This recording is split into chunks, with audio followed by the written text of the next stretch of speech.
सबसे पहले आपको बहुत बहुत धन्यवाद मुझे इस इतना मौका देने के लिए कि अपनी बात मैं आप सभी के सामने रख सकूं। इसके आपके चैनल को मैं बहुत बहुत धन्यवाद करूँगा, दर्शकों को सादर प्रणाम करूँगा और आपको भी बहुत बहुत धन्यवाद करूँगा। निश्चित तौर से लोकप्रियता सबको अच्छी लगती है और ये एक दिन में नहीं मिलता, कभी भी इसके लिए बहुत मेहनत करनी पड़ती है। और मैं पिछले 25 सालों से संगीत के क्षेत्र में कार्य कर रहा हूँ और निश्चित तौर पे ये एक दिन के काम का नतीजा नहीं है। इसके पीछे एक बहुत संघर्ष है, बहुत मेहनत है, जिसकी वजह से आज मैं इस मुकाम तक पहुँच चुका हूँ। निश्चित तौर पे मैं अपने दर्शकों को ये बताना चाहूँगा आपके चैनल के थ्रू कि मेरा जन्म बिहार, पश्चिम चंपारण के बिहार में बगहा एक जगह है, वहाँ पे हुआ है जो मेरा ननिहाल है। तो मेरा जो ननिहाल पक्ष है वो बिहार से बिलोंग करता है और सुषमा बाजार का मैं निवासी हूँ। हमारे पिताजी श्री हनुमान जायसवाल जो कि दवा व्यवसायी हैं, जिसकी वजह से वो पैतृक व्यवसाय होने की वजह से वो व्यवसाय मैं भी संभालता हूँ। और हमारी माता जी श्रीमती मुनी देवी जो एक गृहिणी है, और मेरे साथ मेरे घर में मेरा छोटा भाई, मेरी 2 बहनें जिनकी शादियाँ बनारस में हुई है, और मेरे साथ मेरा छोटा भाई दिलचस्प में साथ में है, और मेरी पत्नी श्रीमती शुक्ला सिंह जायसवाल जो कि अपना खुद का विद्यालय मलबरी कॉन्वेंट स्कूल चलाती हैं और एक समाज सेविका है। तो ये मेरे परिवार का एक छोटा सा परिचय है। और बेसिकली हम लोग व्यवसायी परिवार से बिलोंग करते हैं, तो इस वजह से मेरे पूरे परिवार में जितने भी चाचा लोग और भी जो भी कज़िन हैं, जो भी भाई लोग हैं, वो सब व्यापार में ही हैं और ज़्यादातर लोग मेरे यहाँ दवा के व्यवसाय में ही हैं। अंजन लगाने की कोई खास वजह क्या सोच कर रहे हैं? जी हाँ, बिल्कुल। अंजन का मतलब काजल होता है, जो कि श्रृंगार में हमारे अपने सनातन धर्म में श्रृंगार के कार्य आता है। लेकिन ये अंजन जो है वो काजल तो है ही, साथ साथ मैं आपको एक बात बताना चाहूँगा कि हमारा जो महाराजगंज है वो भगवान बुद्ध का ननिहाल है। और भगवान बुद्ध के जो नाना जी थे उनका नाम था महाराज अंजन। तो चूँकि मैं महाराजगंज का रहने वाला हूँ, महाराजगंज की धरती से मुझे बहुत प्रेम है, यहाँ की मिट्टी से, के सुगंध से मुझे बहुत प्रेम है। और मैं कोशिश करता हूँ कि पूरी दुनिया में लोग मुझे महाराजगंज के ही नाम से जाने। तो इसलिए मैंने महाराज अंजन के नाम पर मैंने अपने नाम के आगे अमित अंजन लगाया, ताकि मेरी पहचान अगर अंजन से हो तो साथ साथ महाराजगंज को भी लोग जाने। और महाराज अंजन जिनकी वजह से हमारी महाराजगंज को पूरी दुनिया में लोग जानते हैं, भगवान बुद्ध के का जो ननिहाल है देवदा, उसकी वजह से मैंने ये अपना नाम मैंने अमित अंजन रखा। मुझे अपने आप ये कैसे हुआ? देखिए, कोई भी हमारे जो हमारे करियर का जो सबसे डिसीजन मेकिंग लोग होते हैं वो हमारे यहाँ आज भी हमारे माता पिता होते हैं और हमारे परिवार के लोग होते हैं। आज भी हम चाहे कितने भी आत्मनिर्भर हो गए हैं, लेकिन फिर भी हमारे करियर पर उनके विचारों का बहुत ज़्यादा प्रभाव रहता है। तो उससे मैं भी अछूता नहीं रहा। और बड़ी बात यह है कि हमारे पिताजी बड़े खुले ख्यालात के हैं और एक तरह से आप कह सकते हैं कि मॉडर्न हैं। मेरे फादर, आप भी मेरे फादर जब बैठेंगे तो आप, क्योंकि वो ऑलरेडी अपने समय में बहुत अच्छे सिंगर रह चुके थे और बहुत उन्होंने स्टेज प्रोग्राम्स भी किया था, तो उनको मालूम था कि म्यूज़िक में करियर बन सकता है। लेकिन उसके साथ साथ तो म्यूज़िक का जो करियर है वो जितना आसान दिखता है उतना आसान होता बहुत कठिन है। तो रोजी रोटी के लिए हमें अपना व्यापार भी देखना पड़ता। और दवा व्यवसाय मुझे बहुत ईश्वर की, माँ सरस्वती की बड़ी कृपा है कि मैं एक सिंगर के साथ साथ दवा व्यवसायी भी हूँ, तो उसका असर मेरे व्यवसाय पे भी होता है। क्योंकि सिंगर जो होता है वो बहुत भावुक होता है और मेरे जो दवा का व्यापार करने वाला होता है वो उसको भी भावुक होना चाहिए, क्योंकि वो सीधे लोगों की जिंदगी के साथ सेवा से जुड़ा हुआ व्यापार है। तो ये मेरा सौभाग्य है। तो कभी भी मुझे इस तरह की प्रॉब्लम नहीं है। और मेरे पिताजी ने और मेरे माता जी ने, मेरे परिवार के सभी लोगों ने मुझे बहुत सपोर्ट किया, मेरे समाज के लोगों ने बहुत सपोर्ट किया।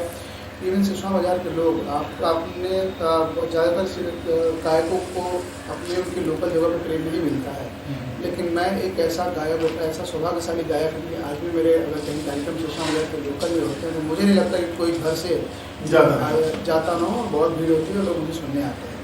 तो ये मेरा सौभाग्य है कि मुझे अपनी मिट्टी पे, महाराजगंज की मिट्टी पे मुझे बहुत ज़्यादा प्रेम मिलता है। मुझे अपने घर में बहुत प्रेम मिलता है, बहुत सम्मान मिलता है, अपने परिवार में, अपने रिश्तेदारों, अपने दोस्तों में, हर वो व्यक्ति जो मुझसे जुड़ा हुआ मुझे बहुत सपोर्ट है। याद नहीं है, क्योंकि मुझे लगता है कि मैं जब 3-4 साल की उम्र से था तब से मैं गाता हूँ, और पहला स्टेज जो मेरा है वो मुझे लगता है कि लगभग 5, साढ़े 5, 6 साल की उम्र में ही मैंने एक पहला स्टेज किया था। एक गोरखपुर से एक ऑर्केस्ट्रा आया हुआ था।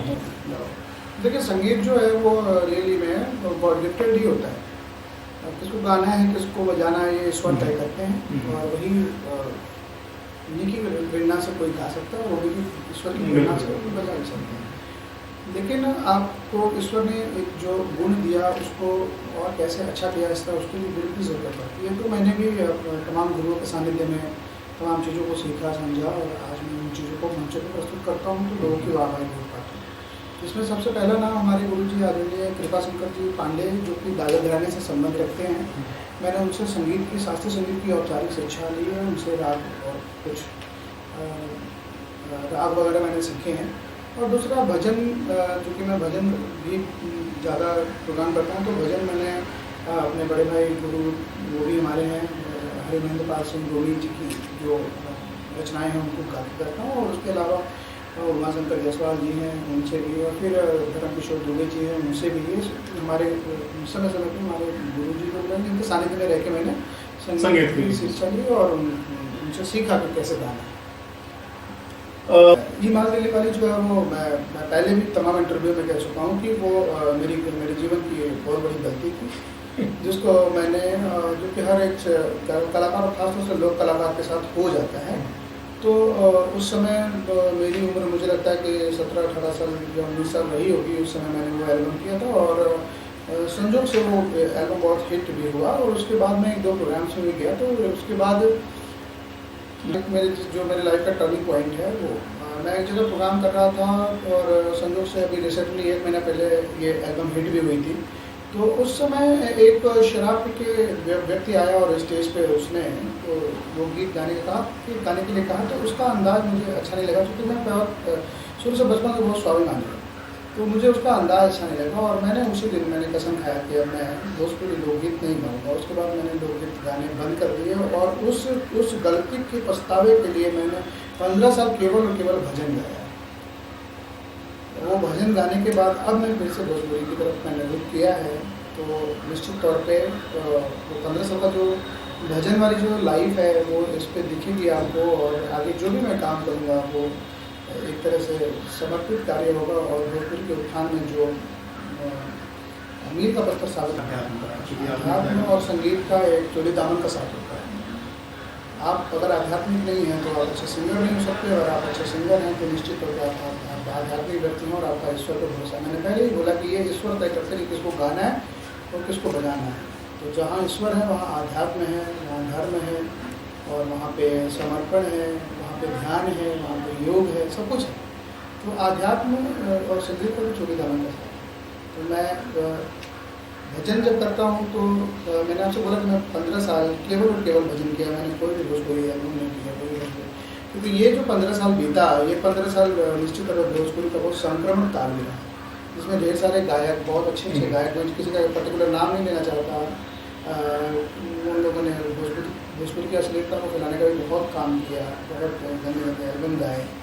लेकिन ये 15 साल मैं चाहता तो पहुंच जाता, पर मुझे ज़रूरत नहीं थी, क्योंकि मैं गाता हूँ तो मैं अपने लिए गाता हूँ, अपनी आत्मसंतुष्टि के लिए गाता हूँ, और अपने का ना अध्यात्म उसके लिए गाता हूँ। तो मैंने 15 साल केवल भजन गाया, जागरण गाया, और उसी के दौरान मैंने जय गोरक्षनाथ भजन पहला मैंने जय गोरक्षनाथ किया, एल्बम किया, जो कि बहुत सुपर हिट हुआ, जिसमें गोरखनाथ की महिमा थी। फिर उसके बाद खिचड़ी जलाने तेरे द्वार आएंगे वो किया, मैया मोरी लेना वाली किया, मैया मोरी थामे वाली किया, ढेर सारे भजनों के एल्बम किया, श्याम बाबा का श्रृंगार किया, ढेर सारे भजनों के एल्बम किए, हनुमान जी के भजन के एल्बम किए, ढेर सारे एल्बम जो बहुत आज भी हिट हैं और यूट्यूब पे मिलियन व्यूज़ में हैं। और आज भी मैं भजन गाता हूँ। और ये जो बेटी बिछुआ मैंने किया, वो बेटी बिछुआ भी एक तरह से मैं मानता हूँ तो एक तरह से भजन का ही रूप है, क्योंकि बेटी बिछुआ में जो संदेश भिखारी ठाकुर जी, आदरणीय स्वर्गीय भिखारी ठाकुर जी ने दिया है, उस संदेश में निश्चित तौर पर एक बाल विवाह जैसी कुरीति का संदेश, एक दहेज प्रकार की कुरीति का संदेश, और साथ साथ नारी का जो त्याग होता है कि बेटी कैसी है, माँ कैसी है, कैसी होती है, कि वो उसे ढेर सारी शिकायतें होने के बावजूद भी वो अपने पिता की पगड़ी का ख्याल रखती है और एक 70 साल के बुजुर्ग के साथ ब्याह में चली जाती है। तो ये एक नारी का त्याग है जिसकी उन्होंने उस एल्बम के अंदर बेटी बच्चों के अंदर दिखाया है। और जिन लोगों ने भी एल्बम देखा होगा, जिन लोगों ने उस वीडियो को देखा होगा, सोन चिड़िया चैनल को सब्सक्राइब किया होगा, उन्होंने देखा होगा कि पूरी टीम ने कितने समर्पित भाव के साथ वो काम किया। तो मुझे कहीं ना कहीं लगता है कि इसमें अशिक्षा का भी बहुत है। हाँ, निश्चित तौर पर शिक्षा का योगदान है, पर हम धीरे धीरे शिक्षित हो रहे हैं। देखिए बेटी बेटवा जब भिखारी ठाकुर ने लिखा था उस समय बाल विवाह बड़े अपने चरम थे और उस समय आज से 50 साल 40 साल पहले की बात जो करता था, उस समय हमारा देश उतना उन्नत नहीं था, आज उन्नत। बेटी बेटवा मेरे गाने के पीछे ये बिल्कुल भी नहीं है कि आज के डेट में वो हो रहा है, पर वो ऐसा कुछ भी नहीं है। मैंने एक श्रद्धांजलि दिया है भिखारी ठाकुर जी जैसे नाटककार, भिखारी ठाकुर जी जैसे कलाकार को श्रद्धांजलि देना हम युवाओं का एक नैतिक कर्तव्य है। और को ये चीज़ें डिलीवर की जाए लोग के, और लोग ये जान सकें कि हमारी भोजपुरी संस्कृति कितनी रिच है, कितनी समृद्ध है, और हमारा भोजपुरी भाषा कितनी समृद्ध है कि भिखारी ठाकुर जैसे लोग जिनको भोजपुरी का शेक्सपियर कहते हैं, ऐसे लोग हमारी भोजपुरी संस्कृति में। देखिए स्टेज शो जो होता है वो निश्चित तौर पर जो मजा हुआ कलाकार होता है वही कर पाता है। देखिए आप पब्लिक को 4 घंटा तक बांध के रख पा रहे हैं, ये आजकल तो वैसे भी स्टूडियो में सारे प्रोग्रामिंग के दौर है और लोग अपनी आवाज़ को बहुत अच्छी बना के और उसको प्रस्तुत कर लेते हैं और लेकिन स्टेज पे आप अच्छा परफॉर्म करें तो उसके लिए आपको मजना बहुत जरूरी है। आपके पास कलेक्शंस होने चाहिए, आपको ये जानना जरूरी है कि पब्लिक क्या किस टाइम में पहुँच रही है, उसे क्या सुनना है, वो उसे क्या अच्छा लगेगा, किस टाइम में क्या गाया जाए। उसके लिए आपको ये नॉलेज होना चाहिए कि भोर के समय में कौन से राग गाए जाते हैं, शाम के समय में कौन से राग गाए जाते हैं, ताकि पब्लिक को अच्छा लगे। क्योंकि फ्रीक्वेंसी का बहुत खेल होता है संगीत में, और कुछ पर्टिकुलर टाइम में कौन सी फ्रीक्वेंसी का हम संगीत समय का संगीत प्रस्तुत करें कि लोगों को अच्छा लगेगा, लोगों के कानों को अच्छा लगेगा। तो ये चीज़ जानना बहुत जरूरी है। तो स्टेज जो होता है वो हमेशा बचे हुए कलाकार हमेशा कभी भी किसी कला से पूछेगा तो उसे स्टेज ही करने में मजा आता है। और स्टेज के बारे में और स्टूडियो के बारे में आपको एक चीज़ बताना चाहिए। आपने भी माल दिल्ली वाली की बात की, आपने भी स्टेज की बात की। जो स्टेज होता है वो स्लेट की तरह होता है। स्लेट में हमने लिखा मिटाया, हमने गलती की, मिटा दिया। पर जो एल्बम होते हैं जिन्हें रिकॉर्ड किया जाता है वो किताब होती है।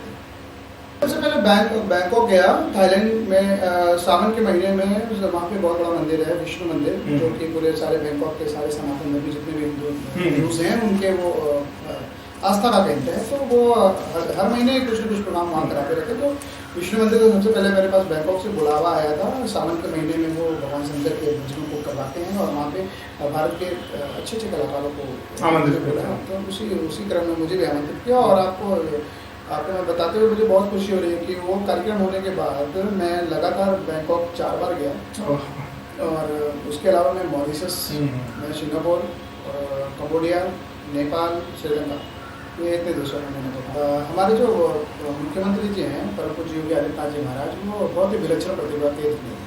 और निश्चित तौर पे देखिए भविष्य तो कोई भी नहीं जानता। उस समय आप जब 10 साल 12 साल पुरानी बात कर रहे हैं तो उस समय तो हम कोई चीज़ ऐसे इतना कॉन्फिडेंस से नहीं कह सकते थे। लेकिन हाँ ये था, ये पता था कि हम जिसके भी उनके लिए काम कर रहे हैं जो कि एक विलक्षण प्रतिभा के धनी हैं। और वैसे लोग इस दुनिया में कभी कभी आते हैं युग वो मैं आपको बताना चाहता हूँ जितनी वो मेहनत करते हैं, जितना वो आपने भी कोरोना काल में देखा होगा कि पूरे देश के सबसे ज़्यादा मेहनत करने वाले एक्टिव मुख्यमंत्री में एक मुख्यमंत्री हमारे, और हमारा सौभाग्य है कि हम ऐसे मुख्यमंत्री के नेतृत्व में रहते हैं। और जब गुरु गोरखनाथ की हमने कल्पना की तो उस समय जब परम पूज्य योगी आदित्यनाथ जी महाराज से हमारी मुलाकात पहली बार हुई तो उस समय महाराज जी बड़े प्रसन्न हो गए और उन्होंने मुझे कहा कि तुम मेरे साथ भोजन करके जाना।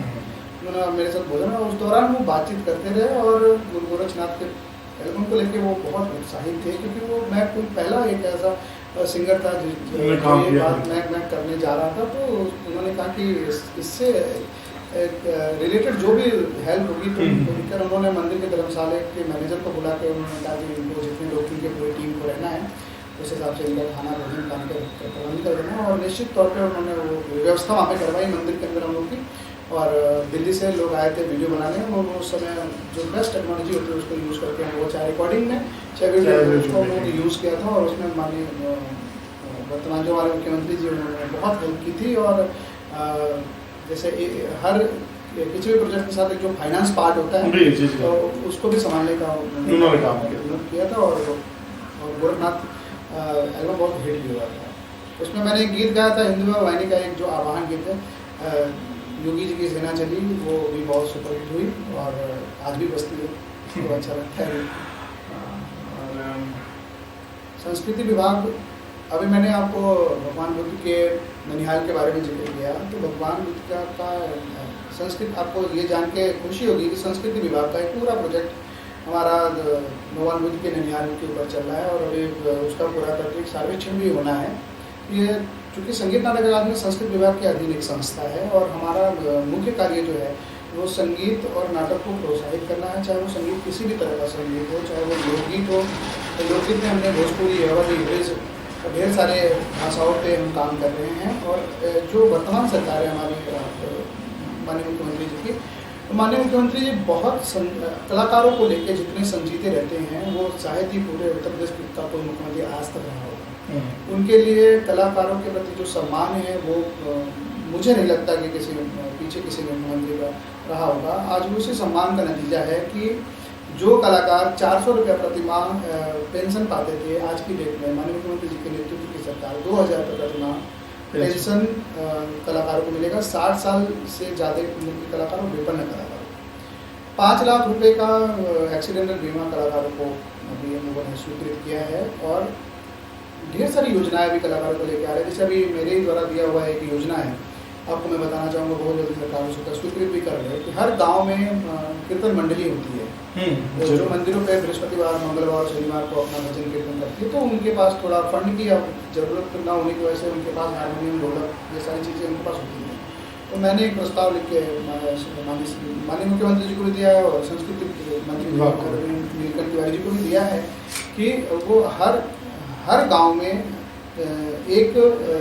एक किट दिया जाए, जिस किट के अंदर में ये वाद्य यंत्र हो, एक ढोलक, एक हारमोनियम, एक चंग और एक मजीरा, जिससे कि उस गांव की जो कीर्तन मंडली है उसको हैंड ओवर किया जाए, जिससे कि वो जो साप्ताहिक कीर्तन करते हैं वो कीर्तन में बजा सकें और उसका आनंद ले सकें। वहाँ से कलाकार भी निकलते हैं, वहाँ से उससे कलाकार निकलते हैं, ढेर सारे लोग कलाकार निकलते हैं। और ये तो हमारी वैसे भी पूर्वांचल की धरती लोक कलाओं से परिपूर्ण धरती है। ढेर सारे लोग कलाकार यहाँ से गांव से कीर्तन मंदिरों से निकल के जाते भी हैं, बिल्कुल प्रगति है उसमें। और अभी हमने लास्ट टाइम मैंने दीवानापन में एक भजन गाया है, जो कि बहुत सुपरहिट भजन भी है और फिल्म भी भोजपुरी के ब्लॉकबस्टर फिल्मों में दीवानापन है, जिसमें सारे और कादिर लगवानी का, उसमें मैंने एक भजन गाया हुआ है। तो और उसके बाद अभी हम रितेश पांडे के साथ मिलके लुट गए तेरे प्यार में कर रहे हैं, और उसकी शूटिंग बहुत जल्दी शुरू होने वाली है।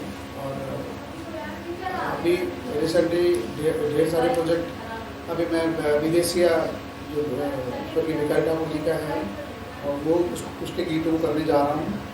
और अभी एक प्रोजेक्ट मेरा माँ पे एक प्रोजेक्ट है बहुत अच्छा, जो मैं जन्म देने वाली माँ है, उसके बारे में एक निर्गुण मैं करने जा रहा हूँ।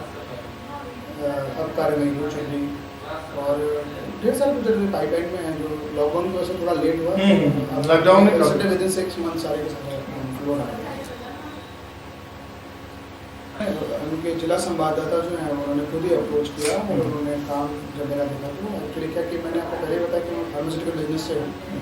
तो फार्मास्यूटिकल का उस समय बहुत ज़्यादा क्राइसिस भी चल रहा था, ढेर सारी दवाइयाँ क्राइसिस चल रही थी, बहुत पैरासीटामोल तक शॉर्टेज थी। तो उनको पब्लिक स्टोर्स तक पहुँचाना, वो पूरी 20-25 लोग की टीम थी मेरी, जो स्टोर तक पहुँचाना और फिर वहाँ से पब्लिक को डिस्ट्रीब्यूट करना, ये काम मैंने किया। और मैंने एक यहाँ पे हॉस्पिटल है, उसको सरकारी हॉस्पिटल को मैंने गोद भी लिया हुआ है, और उसी तरह मैंने वहाँ पे कंसनट्रेटर भी डोनेट किया है। और अभी आगे बच्चों का वार्मर देने जा रहा हूँ।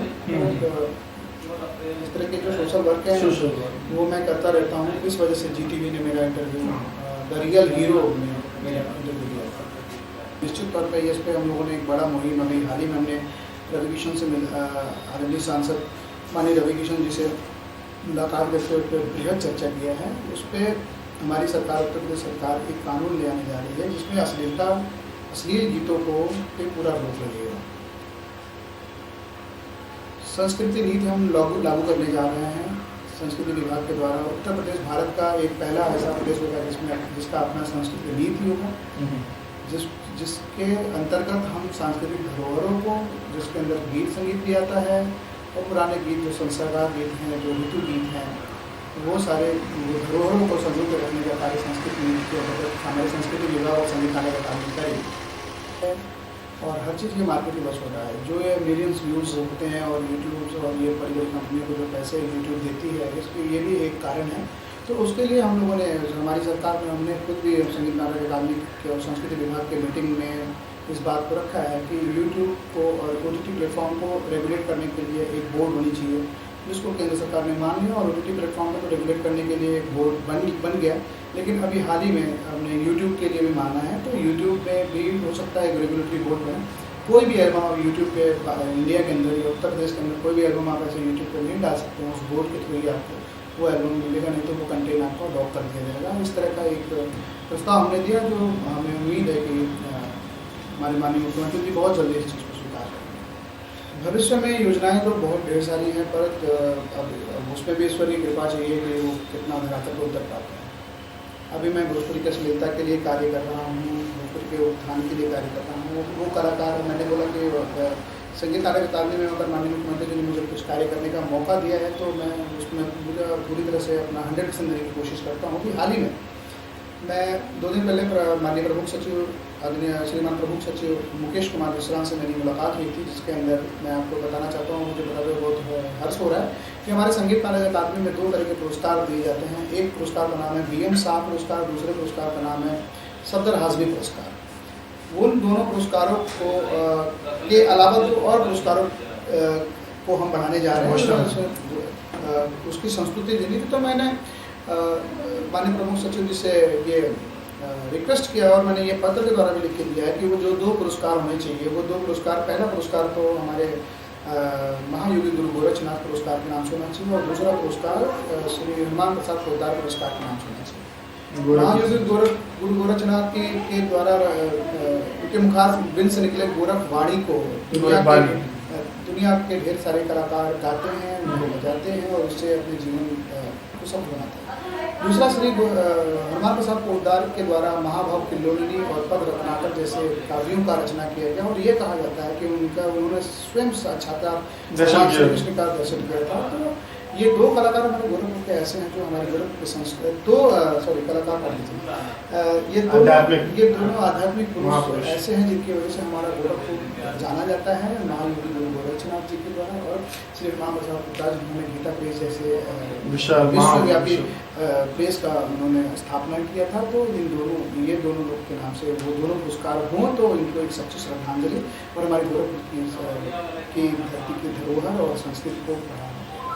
तो मुझे सबसे अच्छे, वैसे तो मुझे सारे सिंगर बहुत अच्छे लगते हैं, लेकिन मेरे पसंद के जो सिंगर वो सोनू निगम मुझे बहुत अच्छे लगते हैं, सुरेश वाडेकर जी बहुत अच्छे लगते हैं, जिनको मैं फॉलो भी करता हूँ और उनके पसंद।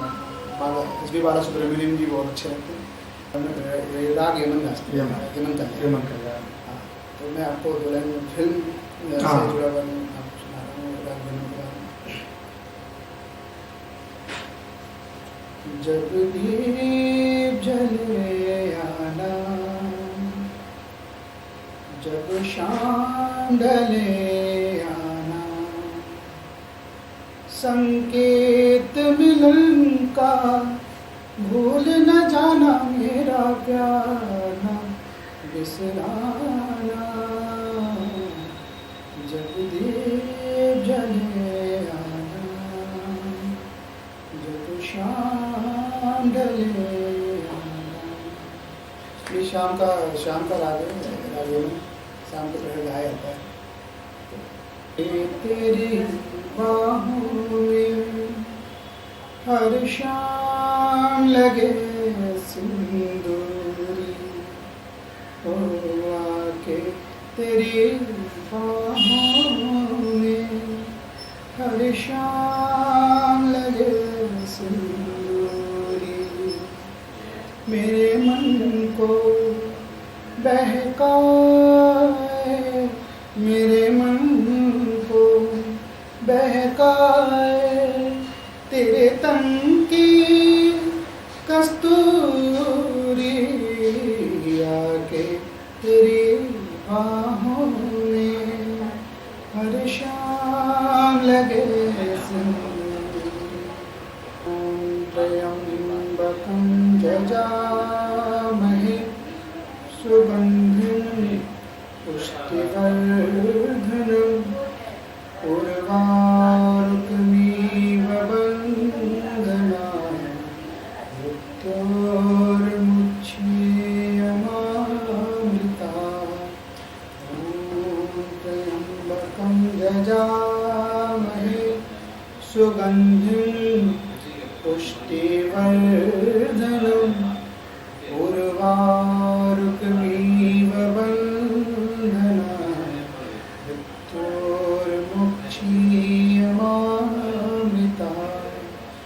ॐ त्र्यम्बकं यजामहे।